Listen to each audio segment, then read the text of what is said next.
প্রিয় শিক্ষার্থীবৃন্দ, আসসালামু আলাইকুম। আমি এস এম আলাউদ্দিন, প্রভাষক গণিত, নৌবাহিনী কলেজ, খুলনা। আমি তোমাদের একাদশ দ্বাদশ শ্রেণীর নিয়মিত অনলাইন উচ্চতর গণিত ক্লাস নিয়ে থাকি। তো আজকেও তোমাদের আমার অনলাইন ক্লাসে স্বাগতম।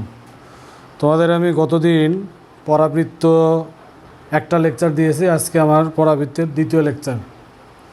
গতদিন তোমাদের আমি কিছু সূত্র দেখিয়ে দুটো অঙ্ক করেছিলাম। আজকে আমাদের 3 নম্বর অঙ্ক। তোমরা প্রশ্নটা খেয়াল করো। এখানে একটা পরাবৃত্তের সমীকরণ দেওয়া আছে, দেওয়ার পরে এখানে কিছু প্রশ্নে কিছু জিনিস বের করতে হবে, যেমন শীর্ষবিন্দু, উপকেন্দ্র, উপকেন্দ্রিক লম্বের দৈর্ঘ্য নির্ণয় করতে হবে। 3টা প্রশ্ন। প্রথমত, পরাবৃত্তের যে সমীকরণটা দেওয়া আছে এইটাকে আদর্শ আকারে না নেওয়া পর্যন্ত কোনো প্রশ্নের অ্যান্সার দেওয়া সম্ভব নয়। আমরা আগে এটাকে আদর্শ আকারে নিচ্ছি। কীভাবে দেখো, x² + 6x + 3y = 0। ট্রিক্সটা হচ্ছে, যার স্কোয়ার আছে ওই জাতীয় রাশি তোমরা বাম পাশে রাখবা। এখানে স্কোয়ার আছে এক্সের, তো আমরা এটাকে বাম পাশে রাখতেছি। x² + 6x, আমি এখানে 9 ধার করছি। 3y বসে গেলে -9y, এই -3y + 9। তোমরা বুঝতে পারতেছো 9 কেন ধার করছি। এটা একটা ফর্মুলা হয়ে গেছে। কি ফর্মুলা? x + 3² ওইখান থেকে -3 কমন নাও, তাহলে আসে y - 3। পরাবৃত্তের আদর্শ সমীকরণে তোমার ডান পাশে শুরুতে 4 রাখতে হবে। দেখো এখানে 4 নাই, আমরা এখানে 4 নিয়ে আসতেছি। দেখো, তাহলে x + 3² = 4 × -3/4 দাও। দেখো 4 4 কাটা যায়, -3 ঠিক থাকে, তারপরে y - 3। তো x বা y এর সাথে যখন অতিরিক্ত কোনো সংখ্যা চলে আসে তখন সেখানে ক্যাপিটাল XY দিয়ে কম্পেয়ার করবে, যে x² = 4ay। যেখানে তুমি XY এর পরিচয় দাও, ক্যাপিটাল XY এর। ক্যাপিটাল X মানে হচ্ছে x + 3, a মানে হচ্ছে -3/4, আর ক্যাপিটাল Y মানে হচ্ছে y - 3। এই সমস্ত রাশি যখন রেডি থাকবে তখন তুমি এখানে যে কোনো প্রশ্নের অ্যান্সার দিতে পারবা। যেমন তোমার এখানে প্রথমে বলা হয়েছে শীর্ষবিন্দু। এটা কিন্তু আমরা গতদিন এই ফর্মুলা অ্যাপ্লাই করছি। শীর্ষবিন্দুতে কি হয়? শীর্ষবিন্দুর ফর্মুলা 0 0, তাহলে x = 0, ক্যাপিটাল Y = 0। অতএব তুমি ক্যাপিটাল X যখন 0 লিখতেছো, তার মানে কি x + 3 = 0, তার মানে x = -3। ক্যাপিটাল Y 0 মানে y - 3 = 0, তার মানে y = +3। তাহলে অতএব শীর্ষবিন্দু আসলো -3,3। এরপরে চাইছে উপকেন্দ্র। তোমরা নিশ্চয়ই বুঝতে পারতেছো যে আমাদের আজকের যে পরাবৃত্ত এটা কিন্তু উল্টা। x² = 4ay, এটা আমাদের দ্বিতীয় যে পরাবৃত্ত ছিল সেটা। তাহলে সূত্রগুলো একটু উল্টা হবে, তার মানে 0a হবে। এই যে অরিজিনাল ছিল কি a0, আর উল্টা হলে হবে 0a। আচ্ছা, ক্যাপিটাল X = 0, তার মানে কি? এখানে করা আছে, দেখো x = -3, আমি একটু সরাসরি লিখতেছি। ক্যাপিটাল Y তার মানে কত? y - 3। a সমান কত? -3/4। তুমি -3 যদি ওই পাশে তাড়াও তাহলে হবে 3 - 3/4, এটি হিসাব করলে আসবে 9/4। তাহলে আমাদের উপকেন্দ্র অ্যান্সার আসতেছে -3,9/4। আমাদের ফাইনাল প্রশ্ন এইখান থেকে উপকেন্দ্রিক লম্বের দৈর্ঘ্য। তোমাদের উপকেন্দ্রিক লম্বের দৈর্ঘ্যের সূত্র নিশ্চয়ই মনে আছে। উপকেন্দ্রিক লম্বের দৈর্ঘ্যের সূত্র কি? উপকেন্দ্রিক লম্বের দৈর্ঘ্যের সূত্র (4a). এই যে উপকেন্দ্রিক লম্বের দৈর্ঘ্য (4a) এর মানে এই যে -3/4। তাহলে 4.-3/4 ফার্স্ট ব্র্যাকেট দিয়ে লিখবো। 4 4 কাটা গেলে শুধু 3 হবে, কারণ মডুলাস মাইনাস খেয়ে ফেলে। তো আমাদের 3 নম্বর কোশ্চেন শেষ হলো। এবার আমি 4 নম্বর কোশ্চেনের অ্যান্সার দিচ্ছি, তবে আমি সবগুলো প্রশ্নের অ্যান্সার 4 নম্বর থেকে দেব না, কয়েকটার অ্যান্সার দেবো। দেখো, আমরা কোশ্চেন নাম্বার 4, এটা বইয়ের একটা গুরুত্বপূর্ণ কোশ্চেন এবং এটা বোর্ডে অনেকবার আসছে। 5x² + 30x + 2y + 59 = 0। এই পরাবৃত্তের আমাদের অনেকগুলো প্রশ্নগুলো 1 নম্বরে হচ্ছে শীর্ষবিন্দু, 2 নম্বরে হচ্ছে উপকেন্দ্র, 3 নম্বরে হচ্ছে উপকেন্দ্রিক লম্বের দৈর্ঘ্য, 4 নম্বর সমীকরণ। তার মানে এখানে 4টা প্রশ্ন অলরেডি হয়ে গেছে। 5 নম্বরে আবার বলতেছে অক্ষের ও নিয়ামকের সমীকরণ। তো আগের অঙ্কটার সাথে এটার মিল আছে, শুধু পার্থক্য এখানে এক্স স্কোয়ারের সাথে 5 বেশি গুণ আছে। তো আমরা এটার সলিউশন করতেছি। দেখো, আমি এটার ডিটেলস শেষ পর্যন্ত করবো না, কিছু দূর করে দিচ্ছি যাতে তোমরা করতে পারো। দেখো, 5x square plus 30x plus 2y plus 59 = 0। যার স্কোয়ার থাকে সে বাম পাশে থাকে, তাহলে এখানে স্কোয়ার আছে কার? এক্সের, এবং এটা বাম পাশে রাখার সময় ওরে ফ্রি করতে হবে। তাহলে 5 কমন নাও, x square plus 6x minus 2y minus 59। এবার দেখো, এক্স স্কোয়ার প্লাস এখানে 2.x.3 দিলে 6x ঠিক থাকে। তাহলে তোমার সূত্র কমপ্লিট করতে গেলে তোমার 3-র স্কোয়ার দিতে হবে। তাহলে মাইনাস 2y মাইনাস 59। একটু চিন্তা করো, এই জিনিসটা কিন্তু সম্পূর্ণ বাম পাশে বেশি লাগছো, এবং শুধু এইটাই না, বাইরে 5 গুণ আছে। তাহলে উভয় পাশে ওইটা প্লাস 45 দিতে হবে ওই পাশে, কারণ 5 নং 45 বাম পাশে বেশি লেখছো। আচ্ছা, 5 × x plus 3 whole square minus 59 আর 45 প্লাস মাইনাস করলে মাইনাস 14 আসে। তো -2 কমন নিলাম আমরা, তখন আসে y প্লাস 7।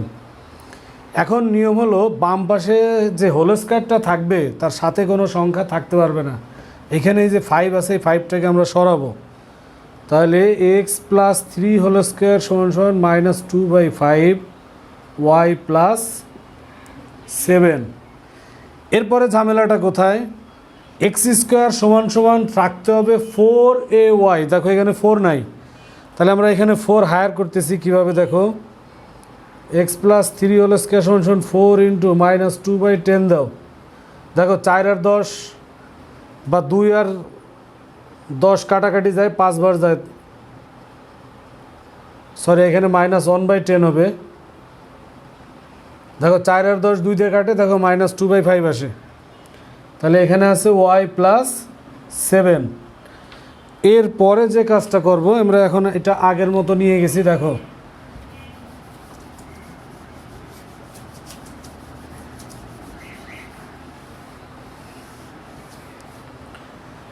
এটাকে আমরা এখন লিখতে পারি capital X square = 4a capital Y. যেখানে পরিচয় দাও, ক্যাপিটাল এক্স মানে কত? X plus 3। আচ্ছা, এ হচ্ছে -1/10 আর ক্যাপিটাল ওয়াই হচ্ছে ওয়াই প্লাস 7। তো আগের অঙ্কের শীর্ষবিন্দু বের করছি, এটাও ওই একই নিয়মে করবো, এটা আমি করতেছি না। উপকেন্দ্র আগের অঙ্ক করছি, উপকেন্দ্রিক লম্বের দৈর্ঘ্য আগের অঙ্কে করছি। আমাদের এই অঙ্কে যে 3টা নতুন, এই 3টার অ্যান্সার আমরা এখন দিচ্ছি। এটা হচ্ছে উপকেন্দ্রিক লম্বের সমীকরণ, অক্ষের সমীকরণ, নিয়ামকের সমীকরণ। তাহলে আসো, উপকেন্দ্রিক লম্বের সমীকরণ। উপকেন্দ্রিক লম্বের সমীকরণ উল্টা পরাবৃত্তের ক্ষেত্রে তোমাদের ফর্মুলা নিশ্চয়ই মনে আছে, y = a। এখানে y = কত বলো? y plus 7। a কত? -1/10। এই 10 দিয়ে যখন গুণ করবা, 10y প্লাস 71 = 0। 7 10 × 70, -1 এ পেশে নিয়ে আসছি, প্লাস 71। আচ্ছা, এরপরে চাইছে অক্ষের সমীকরণ। অক্ষের সমীকরণ উল্টা যে পরাবৃত্তটা, ওইটার ক্ষেত্রে x = 0। তোমার x কত দেখো, তার মানে x প্লাস 3 = 0। আমাদের এটা লাস্ট কোশ্চেন, নিয়ামকের সমীকরণ। নিয়ামকের সমীকরণ অরিজিনালটা ছিল x = -a। তাহলে এটা কী হবে বলো? এটা যেহেতু উল্টা, তাহলে হবে y = -a। এই যে নিয়ামকের সমীকরণ, সব ক্যাপিটাল এক্স ওয়াই দিয়ে লিখতে হবে। y = -a। তোমাদের y এর মান কত দেখো, উপরে আছে y প্লাস 7 মাইনাস এ, আবার এখানে একটা মাইনাস আছে, তার মানে কি প্লাস 1/10। তুমি যখন এই 10 দিয়ে গুণ করবা 10y প্লাস 7 10 × 70, ওই এক এই পাশে আনিয়ে বিয়োগ করে দাও, তাহলে একবারে আমি অ্যান্সার লিখলাম 69 69 = 0। আমাদের আজকের থার্ড কোশ্চেন।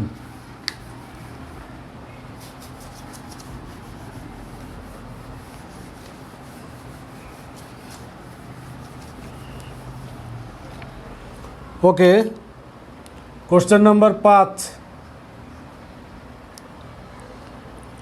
y² = 16x পরাবৃত্তের উপরস্থ কোনো বিন্দুর উপকেন্দ্রিক দূরত্ব, উপকেন্দ্রিক দূরত্বকে ফোকাস দূরত্ব বলে। আমি একটু নিচে লিখে দিলাম, এই যে ফোকাস দূরত্ব 6, ওই বিন্দুর স্থানাঙ্ক নির্ণয় করতে হবে আর কি। ওকে, সলিউশন। তোমাদের আমি একটা চিত্র আঁকে করবো। দেখো চিত্র আঁকলে জিনিসটা কত ইজি হয়।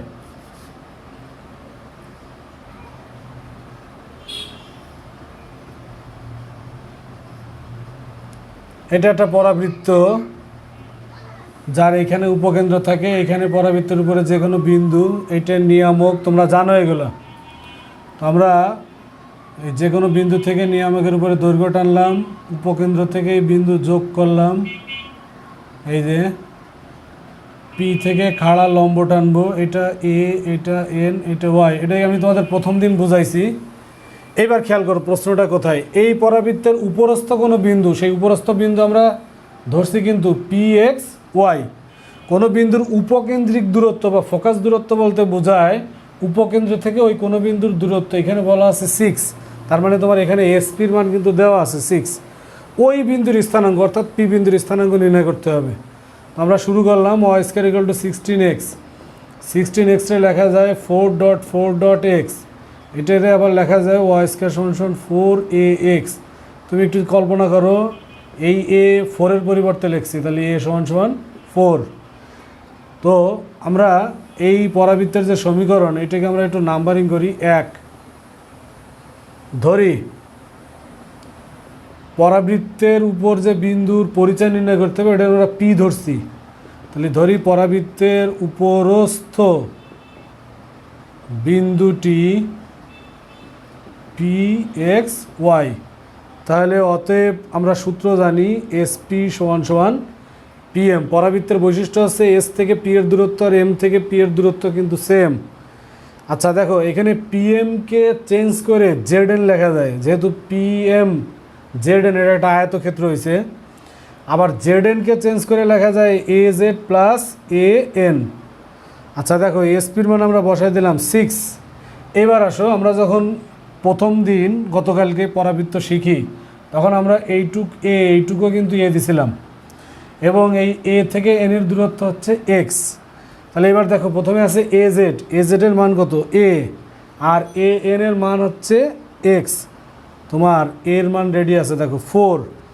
তাহলে 6 = 4 + x, পাশে নোট দিয়ে দাও, যেহেতু a = 4, অতএব x = 2। তুমি বিন্দু বের করতে গেলে y এর মান লাগবে, তুমি এখন একে যাও, এই যে অতএব 1 = y² = 16 × x, 16x, তার মানে কি 16 × 2। এখন এই অবস্থায় রুট করো, 16 প্লাস মাইনাস দাও, 16 রুট করলে 4 আর 2 রুট করলে √2।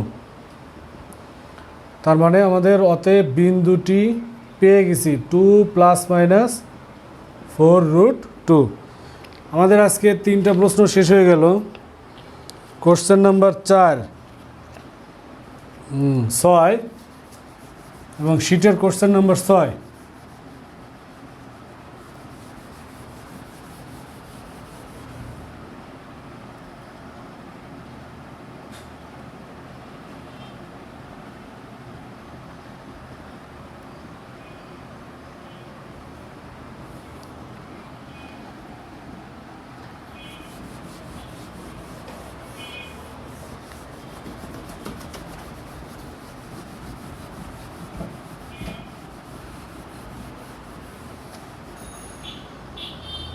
আচ্ছা দেখো,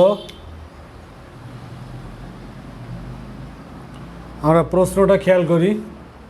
এটা কোশ্চেন নাম্বার 6। উপকেন্দ্র 1,1 ও নিয়ামকের সমীকরণ 3x + 4y = 1 হলে পরাবৃত্তের সমীকরণ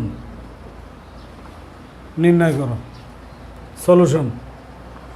আমাদের এখানে দুটা জিনিসের পরিচয় দেওয়া আছে পরাবৃত্তের, একটা হলো উপকেন্দ্র আর একটা হলো নিয়ামক। তোমরা জানো উপকেন্দ্র কোথায় থাকে, এই যে এটা আমরা এটার এস দিয়ে লিখছি। তাহলে আমরা একটু নাম দিই, ধরি পরাবৃত্তের উপকেন্দ্র, ধরি পরাবৃত্তের উপকেন্দ্র S1,1 ও নিয়ামক কোথায় থাকে তোমাদের মনে আছে?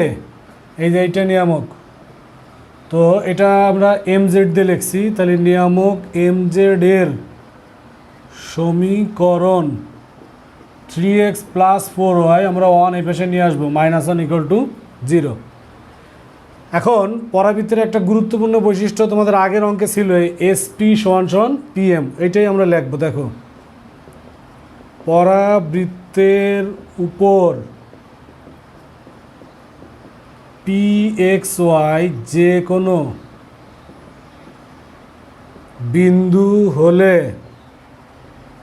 আমরা জানি সেটা হলো SP = PM। এখন এই জানাটাকে আরও ভালো করে জানাই নেব আমরা। সেটা কি, SP বলতে আসলে কি বোঝায়? SP বলতে বোঝায় S থেকে P বিন্দুর দূরত্ব। এই যে আমি একটু বক্স করতেছি তোমাদের, দেখো এই হচ্ছে S আর এই হচ্ছে P। তাহলে এই দুই বিন্দুর দূরত্ব কীভাবে বের করে? √(x - 1 ² y - 1 ²). PM বলতে বোঝায় P বিন্দু থেকে এই যে নিয়ামক mz, এটার খাড়া দূরত্ব। তাহলে একটা বিন্দু থেকে একটা রেখার লম্ব দূরত্ব কী করে বের করতে হয়? এই P বিন্দু দিয়ে আগে এই রেখাটাকে সিদ্ধ করতে হবে। তাহলে সিদ্ধ করলে কোনো কিছুই চেঞ্জ হবে না, XY দিয়ে সিদ্ধ করলে। আর নিচে আসবে √(x এর সহগের বর্গ + y সহগের বর্গ। যেহেতু এটা একটা দূরত্ব, এই জন্য আমরা এটাকে মডুলাস দেব, যেন নেগেটিভ না আসে, বিপদ থেকে মুক্ত হওয়ার জন্য মডুলাস দেব। এখন এই রুট উঠাইতে গেলে তোমার স্কোয়ার করতেই হবে। তাহলে এটারও স্কোয়ার করলে রুট উঠে যাবে, 16 - 25। এই পাশে ক্রস গুণ করে উঠে আনছি আর এটাকে সরল করতেছি। x² - 2x + 1 + y² - 2y + 1। এখন ডান পাশে এই যে উপরে যে তিনটা রাশি, এই তিনজনের হোল স্কোয়ার কী করে করে? প্রথমে যার যার স্কোয়ার, 9x² + 16y² + 1। এরপরে জোড়া জোড়া গুণ এবং সাথে 2 আছে, এটা একটু মাথায় রাখো। জোড়া জোড়া গুণ 3 × 4 = 12, তার সাথে 2 আছে 24xy। এই শেষের জোড়া গুণ করো -4y, সাথে 2 আছে, তাহলে কত হবে? -8y। আর লাস্টেরটার সাথে ফার্স্টেরটা গুণ করলে -3x, কিন্তু সাথে 2 আছে, তাহলে -6x। এবার দেখো আমি একটু শর্টে করতেছি। 25x² থেকে 9x² বিয়োগ করো, 16x²। এই 24xy পেশে আনলে -24xy। এই 25y² থেকে 16y² গেলে +9y²। 25 দুগুণে -50x থেকে 6x এবার আসলে যোগ হবে, তাহলে -44x। -50y এর সাথে 8y যোগ করলে -42y। 1 আর 1 2, 25 দুগুণে 50, তার থেকে এই 1 বিয়োগ করো, +49 = 0।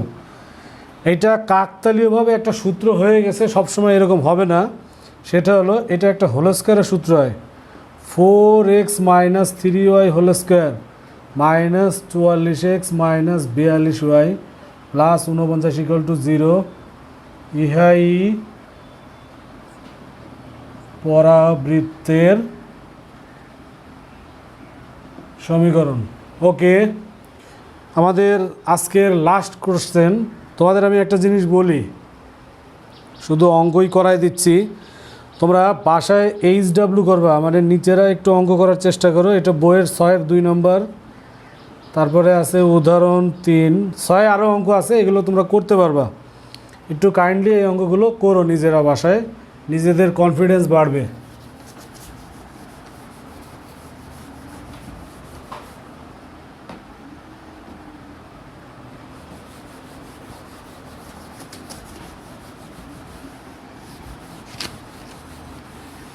ওকে, আমাদের কোশ্চেন নাম্বার 7।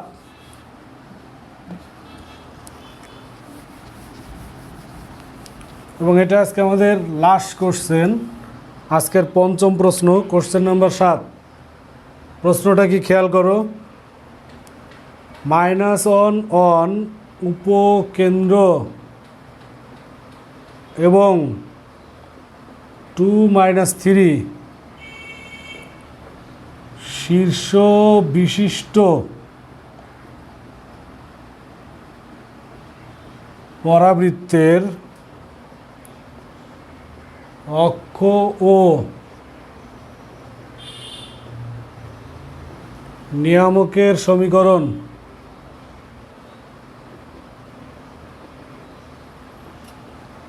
নির্ণয়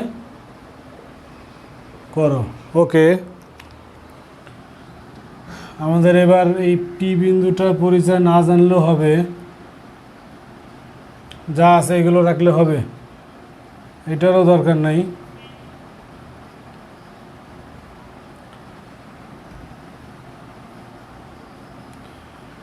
এগুলো এবার লাগবে না, এই যেটুকু আছে এটুকু থাকলে হবে। দেখো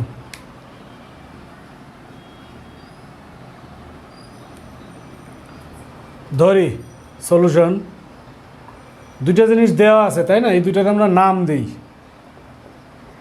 উপকেন্দ্র শীর্ষ কোথায় থাকে একটু মনে করে দেখো, উপকেন্দ্র তো এই যে, আর এটা হচ্ছে শীর্ষ। তাহলে ধরি পরাবৃত্তের উপকেন্দ্র আমরা নাম দিয়ে রাখছি S -1 শীর্ষবিন্দু হচ্ছে A 2 - 3। এখন আমাদের প্রশ্ন কি, অক্ষের সমীকরণ আর নিয়ামকের সমীকরণ। এখানে অক্ষকে পরাবৃত্তের ভিতর দিয়ে যে রেখাটা যায় তারে অক্ষরেখা বলে, এখানে SZ হচ্ছে অক্ষরেখা। তো অক্ষরেখা বের করতে গেলে তাহলে তোমার জেডের পরিচয়টা বের করে নিলে ভালো হবে। আমরা এখন জেডের পরিচয় দিচ্ছি আগে, দেখো কিভাবে। অক্ষরেখা SZ ও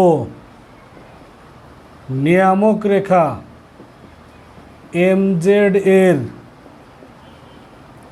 ছেদবিন্দু, SZ আর MZ ছেদ করছে কোথায়, জেডে, তাই না? আমরা এই জেড বিন্দুর পরিচয় দিলাম XY। আচ্ছা দেখো এবার, এখন এটা একটা গুরুত্বপূর্ণ আইটেম, আমরা এইটুকু এ দিলে এইটুকু এ দেই, তাই না? মনে আছে? তার মানে কি, এইটুকুর মাপ যা এইটুকুর মাপও তাই। তার মানে এই পুরো SZ এর মধ্যবিন্দু হচ্ছে এ। এই জিনিসটাই লিখবো দেখো এখানে, SZ এর মধ্যবিন্দু এ। তুমি তো মধ্যবিন্দুর ফর্মুলা জানো, তাহলে অতএব S আর Z, এই যে আন্ডারলাইন করে দিচ্ছি, S আর Z এদের মধ্যবিন্দু বের করতেছি। x - 1/2 এটা হবে এর ভুজ 2, আর y + 1/2 এটা হবে এর কোটি অর্থাৎ -3। মধ্যবিন্দুর ফর্মুলা অ্যাপ্লাই করতে আমরা, তাহলে x দেখো আসে 5 আর y আসে দেখো -7। অতএব জেড বিন্দুটি হচ্ছে তোমাদের 5 - 7। এই দুইটা রাশির এই জেড যখন রেডি, তাহলে তুমি দুইটা বিন্দুগামী রেখা অর্থাৎ SZ এর সমীকরণ বের করতে পারবা। তাহলে অতএব আমরা এখান থেকে মুছে দিই,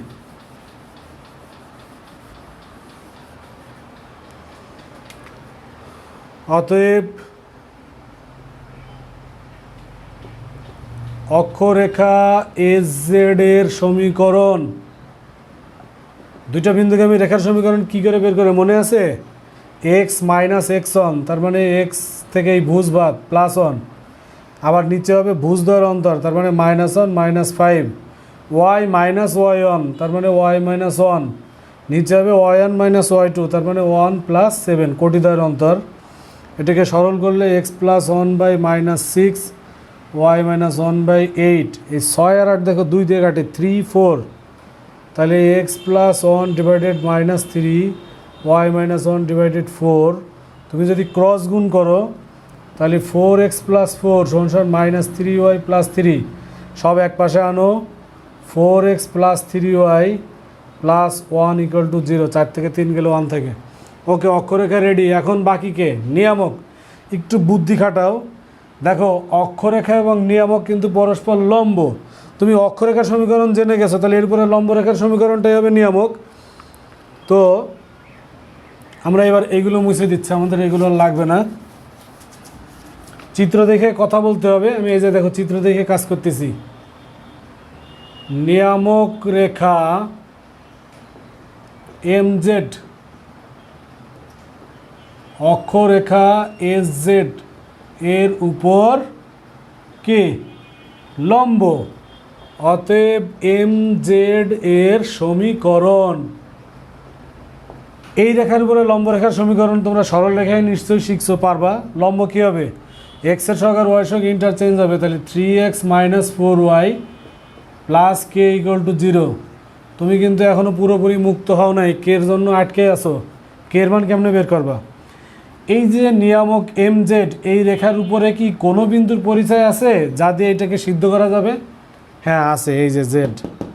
তাহলে আমরা লিখতে পারি ইহা Z 5 - 7 দিয়ে যায়।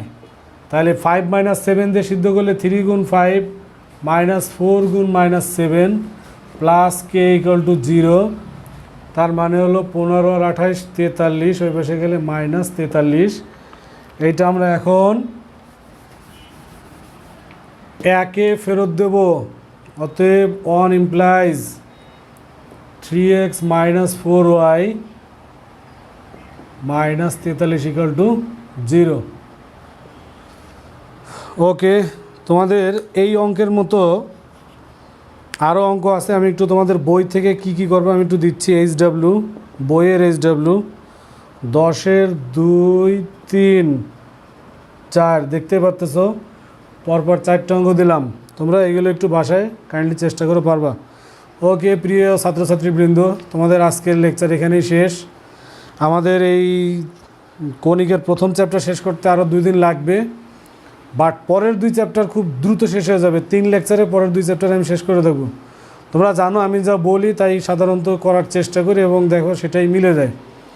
তো লেগে থাকো আর কি, ইনশাল্লাহ আমরা অবশ্যই জয়ী হব আর কি। আমি চাই আসলে তোমরা জয়ী হলে আমরাও তোমাদের সাথে সাথে জয়ী হব। তোমাদের জয়ী হওয়াটাই আমাদের কাছে মুখ্য। তো থ্যাংক ইউ ডিয়ার স্টুডেন্ট, ধন্যবাদ।